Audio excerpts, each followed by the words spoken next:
정치인사이트 신지호 서가번 전 국회의원과 국회 상황을 비롯한 정치권 현안 짚어보겠습니다. 안녕하십니까? 안녕하십니까? 네, 반갑습니다.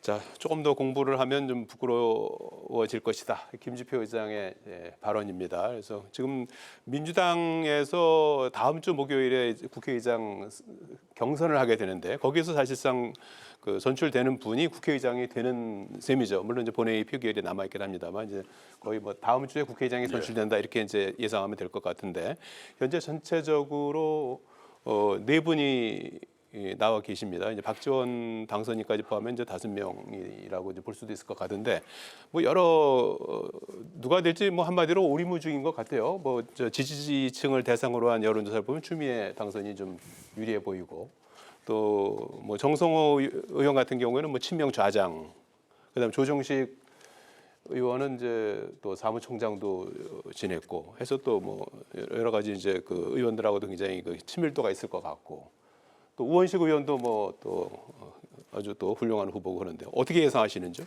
근데 저는 뭐 인물 면면의 뭐 비교 우위나 경쟁력보다도 지금 전체적으로 흘러가는 분위기 이게 좀 개탄스러운 지경이다 하는 생각이 드는데 이게요. 그 우리가 아무리 여야가 갈려서 싸우고 뭐 하더라도 그래도 지켜야 될 금도는 좀 있었거든요.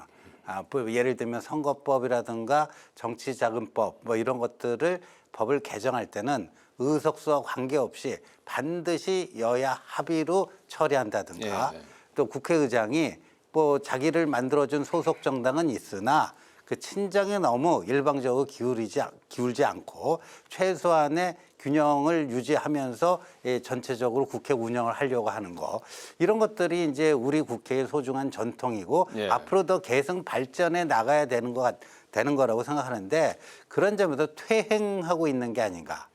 그런데 국회의장은 아시다시피 국가의전서열 대통령에 이어서 2위입니다. 그런데 지금 민주당 내에서 벌어지고 있는 국회의장 후보들 간의 경쟁 양상을 보면은 이재명의 마음을 누가 얻을 것인가. 그러니까 명심을 명심하라. 뭐 이런 게 거의 그 금과 옥조처럼 된 것 같습니다. 그러다 보면은 이 국회의장의 독립성이 아니라 사실상 이재명 제1당 대표의 참모 비슷한 국회 참모 비슷한 아마 그런 걸로 전락하는 게 아니냐. 국회의장이요. 그렇게 되는 거고 그래서 김진표 국회의장이 좀 공부 좀 해라 부끄러운 줄 알 거다 하는 얘기는 이 국회의장 당적 이탈이 제가 알기로는 DJ 정부에서 있었던 일입니다. 김대중 정부에서 이게 최초로 시행이 된 걸로 알고 있는데 그렇다면은 자신들이 배출한 그 김대중 대통령 정권 교체 1호해갖고 최초의 민주당 정부였는데 그 정부의 유산마저도 손바닥 뒤집듯이 뒤집어가지고 그냥 자기 한 몸 국회의장 일신의 영달을 뭐 그 하는데 급급한 거 아니냐 이런 생각이 듭니다. 이런 것이 이제 선거 과정에서 이제 말로 그칠 것인지 실제 이제 의장이 됐을 때 현실화될 것인지 그건 좀 지켜보긴 해야 되겠습니다만은 이제 우려스러운 목소리도 많이 나오고 있어요. 실제로 우려스러운 그 목소리들이 많이 나오죠. 실제로 또 아무리 선거 기간 중이긴 하지만은 또 후보자들 입에서 충분히 국민들이 우려할 만한 그런 얘기들이 나온 것은 제가 봐도 좀 적절하지는 않았다 이런 생각이 듭니다. 그러나 선거라는 게 결국은 민주당의 후보로 민주당에서 선출을 받아야 이렇게 의장이 되는 것이기 때문에 유권자인 국회의원 및 당선자들 또 그 지지자들을 향해서 본인이 당연히 의장으로서의 역할은 당연하게 지금 수행하겠지만은 그러나 또 유권자들한테도 선거인데 유권자들한테도 뭔가 본인의 각오를 또 내가 이런 정도의 역할들은 하겠다라고 하는 그런 선거의 이 제스처다. 또 그렇게 이해하는 게 좋을 것 같고요. 국회의장은 결국은 가장 중요한 게 공정성 아니겠습니까? 공정한 국회 운영입니다. 지금 김대중 대통령 때 처음 시작했다고 하지만 과거 권위주의 시대에 국회가 그야말로 거수기 나팔수 거수기로 전락해버리고 말았는데 네. 정말 국회의장이 당파적 이해를 떠나서 네. 그래서 그 당적을 이탈해서 공정하게 이 국회를 운영하고 네. 국민을 보고 국민만을 바라보는 이 입법부가 돼야 된다라고 그 수장을 당적을 이탈시킨 거 아니겠습니까? 그래서 예. 이만섭 의장 때 아마 그렇게 한 걸로 알고 있는데 잘 운영하셨죠. 그 후로도 뭐 김원기 의장도 그러셨고 임채정 의장도 그러셨고 또 정유화 의장 예. 뭐 또 다들 그 노력하셔서 국회의상을 세우고 국민들로부터 신뢰를 얻는데 또 양당 조금 더 이에 치우치지 않고 예. 잘 운영했던 경험들을 갖고 있거든요. 지금 거론되는 네 분 다 저는 그 네. 정도의 식견과 또 그 정도의 경륜 또 그 능력들 다 갖고 있다고 생각을 합니다. 그래서 한 분 한 분 누가 돼도 네. 실질로 잘 결국은 공정하게 걱정하지 않도록 공정하게 할 잘하지 수밖에 않을까 없는 자리다. 그렇게 믿습니다. 예. 예. 뭐 긍정적으로 전망을 해 누가 될 것 같습니까? 그나저나. 예. 뭐 저 다 네 분 다 좀 가까운 편이어서 예. 예. 예상하기가 좀 다 예상하기 어렵고 예. 누가 돼도 그렇습니까? 국회의장으로서의 국민적 네. 지지나 또 역할들 잘 하실 분이다 이렇게 생각합니다. 예, 오늘 내일 후보 등록하고 다음 주 목요일에 선거 결과를 한번 보기로 하죠. 원 구성도 뭐 쉽지가 않을 거라는 전망이 많이 나오고 있습니다. 17개 상임위인데 이 중에서 이제 특히 법사위하고 운영위만큼은 좀 가져가야겠다는 의지가 아주 강한 것 같아요. 박찬대 원내대표도 그런 얘기를 하고 있고요. 근데 이것도 이제 예. 국회의 뭐 전통이랄까 관행이라는 게 있습니다. 우리 저 서가번 의원님이 민주당 원내 수석 부대표한 게 18대 국회요. 예. 이제 원구성 뭐 그때였는데 그때 민주당이 아주 속된 말로 쫄망해서 81석이었어요. 예. 지금의 국민의힘보다도 20석 이상. 그런데도 그때 여당인 한나라당은 법사위원장직을 민주당에 아무 군소리 없이 그거는 그 전부터 이어져 왔던 그런 관행이 있었기 때문에 그 관행을 존중하면서 81석 야당에게 법사위원장직을 아무 소리 없이 그냥 다 넘겼습니다. 네. 그런데 이게 언제부턴가 이제 어그러지기 시작했는데 그게 지난번 국회예요. 지난번 21대 국회 때. 전반기. 예, 21대 때부터 이제 법사위를 절대 넘겨줄 수가 없다. 뭐 하면서 이렇게 됐습니다. 그런데 보통 법사위하고 운영위를 이번에 이제 민주당 박찬대 원내대표가 반드시 뭐 쟁취를 하겠다 하는데 뭐 힘자랑으로 하면 그렇게 될 수밖에 없습니다. 의석수로 보면은 표결해야 예, 표결로 하면 그렇게 될 최종적으로는, 수밖에 없는데 이게 전통적으로 운영위는 이제 여당이 맡고 예. 법사위는 대통령실을 관장하니까. 예, 그렇죠. 야당에게 양보를 하는 게 국회의 나름의 그 전통이었는데 그 아까 이제 선거법도 여야 합의로 처리한다. 이것도 민주당이 깨버렸어요. 예. 그다음에 국회의장이 최소한의 기계적 중립이라도 지키는 척이라도 해야 된다. 예. 이것도 민주당이 깨버렸어요. 그다음에 야당에게 의석수 관계없이 야당에게 법사위원장 양보한다. 이것도 지금 깨버렸어요. 그러니까 이렇게 되면은 과연 뭐 협치라고 말은 다 뭐 협치라고 강조하는데 이게 과연 될 수 있겠는가? 그러니까 최근에는 사실상 대한민국은 이중 권력 상태가 아니냐. 용산에 대통령이 한 명 있고 여의도에 별도의 대통령이 계신다. 이런 말까지 나오는 것 같습니다. 예, 현재로서는 그럴 가능성이 큰 상황 아닌가요? 뭐 우려가 현실화될 가능성이 큰 상황인데 그랬을 때는 어떤 문제가 있을 수 있습니까? 그랬을 때는요. 예. 뭐 다 가져가라. 17개 모두 다 가져가고 그 예, 대신 예, 다 가져가고 책임은 또 다 져라. 예, 이렇게 할 수밖에 없죠. 예. 그렇게 되면 결과는 그 피해는 또 어떻게 되는 겁니까? 아니 뭐 피해라기보다도 이제 국회 내에서 이른바 이제 여야 간의 그 협치의 예. 분위기는 그나마 그 에너지가 굉장히 약한 에너지였는데 그 약한 에너지마저도 이제 완전히 식종되지 않을까 생각이 되고요. 예. 그야말로 이제 제1당의 뭐 이제 폭주가 시작되겠죠. 예. 그러면 뭐 정치가 결과적으로는 또 실종되는 상황이 벌어질 수도 있을 것 같은데. 아직 이제 원구성도 이제 아직 원내대표도 선출되지 않았지 않습니까? 예, 각 당에. 그래서 원내대표들이 선출되고 원구성을 협의하는 과정에서 저는 합리적으로 예. 이렇게 잘 타협해서 합리적으로 잘 꾸려갈 것이다. 그렇게 기대합니다. 왜냐하면은 지금 그 민주당의 박찬대 원내대표 저도 뭐 좀 개인적으로 좀 압니다만은 대단히 합리적이고 유연한 사고를 가지고 있거든요. 더 바람직스러운 것은 다행스럽게도 지금 이재명 대표와도 아주 가까운 핵심입니다. 그래서 그런 게 결국은 오히려 국회 운영하는 과정에서 특히나 여당과의 협상 과정에서는 더 큰 힘을 받을 수 있거든요. 그래서 이재명 대표도 그러시고 박찬대 원내대표도 지금 충분히 일방적으로 할 그럴 퍼스널티가 아니거든요. 네.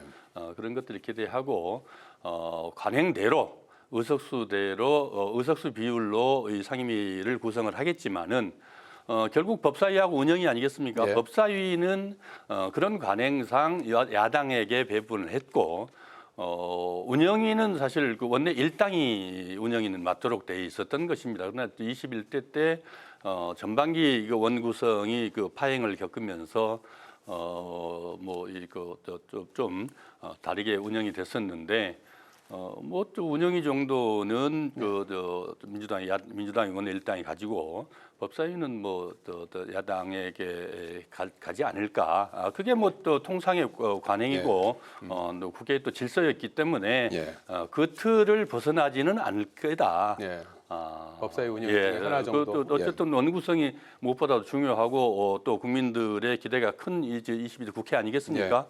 그런 점들을 충분히 거대 야당으로서 책임을 가지고 국회를 운영하는데 저는 노력하고 또 힘을 기울일 것이다. 저는 그렇게 기대하고 있습니다. 알겠습니다. 자, 오늘 윤석열 대통령이 민정수석실을 새롭게 설치하는 개편안을 단행했습니다. 그리고 민정수석으로 김주현 전 법무차관을 임명했죠. 박근혜 전 대통령 시절에 법무차관을 했습니다.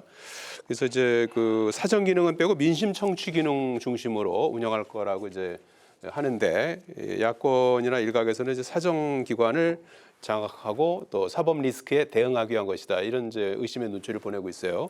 어떻게 평가하시는지요? 그러니까 이제 과거에 보면 과거 청와대에 이제 민정수석 밑에 4개 비서관실이 있었습니다. 공직기강이 있고 법률비서관이 있고 이건 기존의 용산 대통령실에도 있는 겁니다. 그런데 민정비서관이 있고 반부패 비서관이 있고 이 반부패 비서관 요게 이제 이른바 사정적으로 뭔가 컨트롤 타워 역할을 하는 그런 기능을 수행하는 거 아니냐 이런 게 있었는데 이번에는 이제 민정수석실을 신설하면서 반부패 비서관실은 신설을 않고 민심 청취를 위한 민정비서관, 그러니까 국민들의 사정을 살펴본다 할 때 그 민정이죠.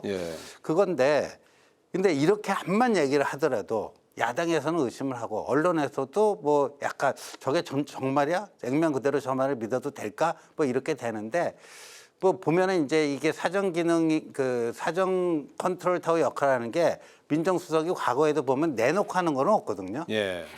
다 이렇게 물밑에서 하는 거지 공식 내놓고 하는 건 없습니다.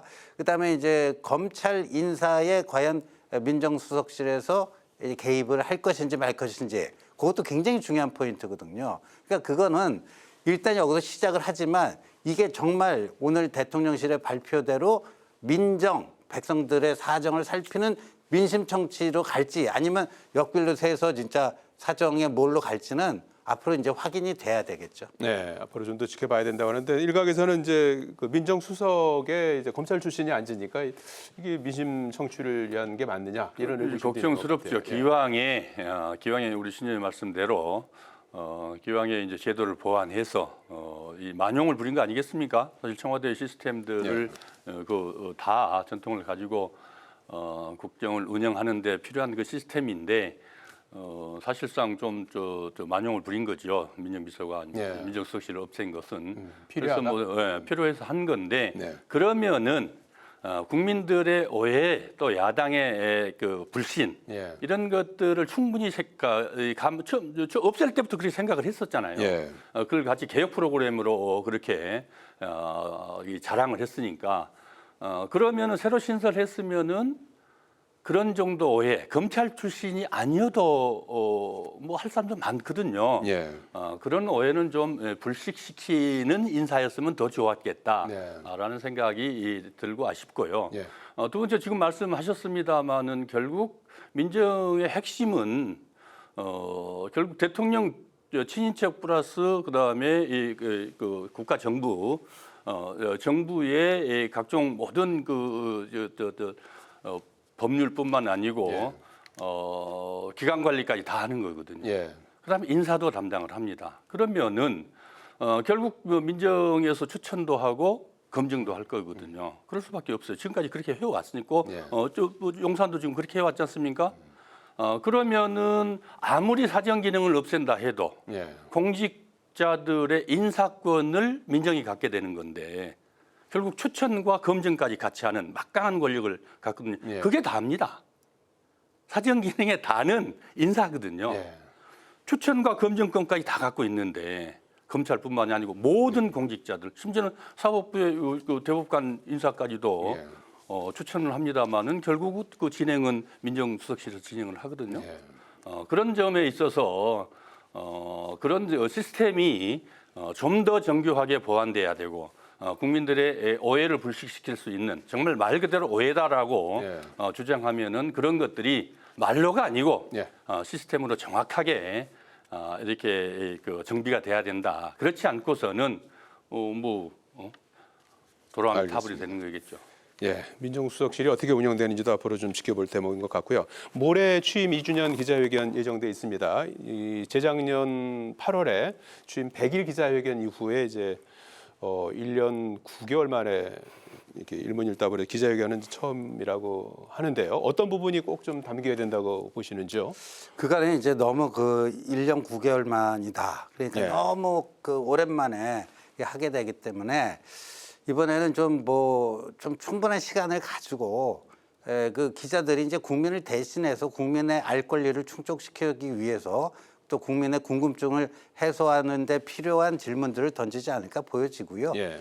대통령께서는 아마 어떻게 이제 준비를 하고 있는지 이제 내일 모레 나타나겠습니다만 그 본인들이 이제까지 쭉 국정 운영을 해 오면서 세웠던 논리, 뭐 근거 이런 것도 중요하지만 지금 그것과 이제 그 일반 국민들이 지금 이 용산 대통령실을 바라보는 마음 간에 좀 이렇게 괴리가 좀 있거든요. 예. 그러니까 그 괴리를 좀 메꾸는데 그 괴리를 메꾸는데 가장 그 중점을 둬야 되지 않을까 저는 개인적으로 그렇게 생각합니다. 네, 국민들과의 괴리를 메우는 데 중점을 둬야 된다. 그 가운데 뭐 이슈로 치면 최상병 특검법이라든지 김건희 여사 관련한 여러 가지 의혹.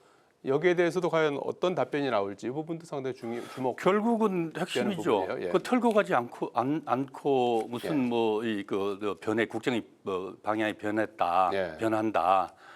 그것은 뭐 백약이 무효 아니겠습니까? 결국 최상병 또 김건희 여사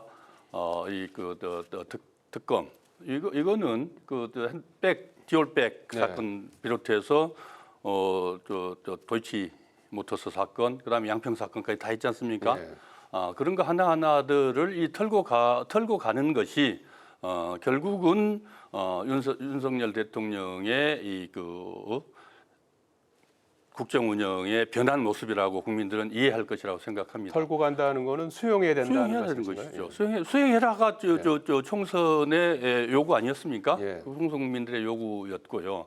대통령의 기자회견이 이 국가의 큰 뉴스가 되는 이런 세상을 이런 대한민국에서 살아갈 것이라고는 우리 국민들 누구도 생각하지 않았을 것입니다. 네. 결국 불통과 오만의 상징처럼 되고 있고 또 영부인의 리스크 결국은 국정 운영의 한 축이라고 지금 우리 국민들이 오해인가요? 그렇게 생각하고 있지 않습니까? 네. 다 털기 위해서는 결국 이 불통과 오만과 불통을 뭘로 털겠습니까? 결국 소통하고 그다음에 진정성을 가지고 국정을 운영한다. 네. 이런 것들이 이번 기자회견에서 나와야 될 것인데 네. 결국 그 내용들이 국정을 내가 어떻게 운영을 하고 뭘 어떻게 하고 뭘 어떻게 했다가 중요한 게 아니고 우리 국민들이 듣고 싶은 말들을 대답을 해줘야 되지 않겠습니까? 네. 저는 그런 것들이 아까 말씀드렸던 최상병 또 김여사 리스크 뭐 이런 거라고 저는 생각을 합니다. 예. 문제는 뭐 정해져 있고 과연 이제 답은 정해져 답을 있는 어떻게 거죠. 예. 어떻게 이제 내놓을지 이 부분을 이제 같이 한번 보기로 하고요. 끝으로 국민의힘 차기 원내대표 선거가 대통령 기자회견하는 그날 또 치러집니다. 현재 3파전 이종배, 추경호, 송석준 의원 3파전으로 치러지고 이철규 의원은 결국 출마를 이제 출마 뜻을 접은 것 같아요. 누가 될 것 같습니까? 그건 뭐 모르죠. 뭐 의원들이 의원총회에서 뽑는 거니까. 근데 뭐 이제 인문 개개인의 그거보다도 지금 절대적인 의석수 부족 속에서 1년 동안 앞으로 이제 원내 사령탑으로서 이거 운영해 나가야 되는데 어떠한 목표와 방침을 가지고 나갈 것인지, 어떠한 전략으로 임할 것인지, 그 거야의 그 어떤 그 폭주 일방 통행에 대해서 어떤 식으로 뭐 협상하고 어떤 식으로 또 투쟁하고 양측면이 다 있습니다. 그러니까 협상도 잘해야 되고 투쟁도 효과적으로 잘해야 되고 이런 것들을 어떤 원칙과 기준하에서 할 것인지 이런 그 자신의 그 비전을 좀 밝히고 거기에 대한 그 의원들의 평가를 소견 발표도 있죠. 예, 정견 발표도 있고. 근데 정견 발표만 하고 끝나는 게 아니라 제 생각에는 좀 정견 발표하고 질의응답도 하고 뭐 그런 과정이 좀 필요할 것 같아요. 지금 국민의힘에 필요한 거는 저 세 사람 중에 그냥 인물면으로 보면 누가 좀 낫냐 그게 아니고 이 엄청난 난국을 그나마 어떻게 돌파할 수 해 나갈 수 있는 그 지략과 용기가 과연 누가 더 준비되어 있는가를 좀 확인할 수 있는 그런 자리가 됐으면 좋겠어요. 지략과 용기가 있는 사람이 누구냐 이제 이게 기준이 될 것 같다. 참 안타깝습니다. 사실 뭐 우리 신의원님도 조심스럽게 말씀을 하시지만 세 분 이렇게 나왔는데 추경호 전 부총리 외에는 잘 모르겠어요. 저도 그리고 비교적 뭐 일반 저 국민들 입장에서 보면 그래도 여의도 사정을 좀 잘 아는 편 아니겠습니까? 그럼에도 불구하고 사실 저분들이 이 집권 세력 3년 차입니다. 이 올 한 해를 놓쳐버리면 윤석열 정권은 없습니다. 왜냐하면 그 다음에 또 지방선거거든요. 그리고 그 다음에 이제 대통령 선거 아니겠습니까? 바로 연이어서. 그러면 올 1년 안에 지금까지 2년 동안 준비했는지 안 했는지 모르겠습니다. 했던 것을 가지고 국민들에게 다 윤석열 정권의 이 정책들이 국민들을 위한 이 그 국정이 이 올 안에 다 이루어져야 되거든요. 근데 국회는 거대 여당입니다. 어떻게 이것을 슬기롭게 또 리더십을 발휘해서 정말 집권 세력으로서의 그 역량들을 발휘할지 좀 걱정스럽긴 합니다만은 어쨌든 용산과 또 용산하고 또 합을 잘 맞춰야 되거든요. 정말 지혜롭고 슬기롭게 또 리더십을 발휘해서 그런 그 원내대표가 돼야 될 것인데 걱정이 많은 것 같습니다. 이번 주 다음 주 뭐 중요한 선거가 많이 있는 것 같습니다. 같이 함께 지켜보도록 하겠습니다. 오늘 말씀 여기까지 듣겠습니다. 고맙습니다. 감사합니다. 고맙습니다.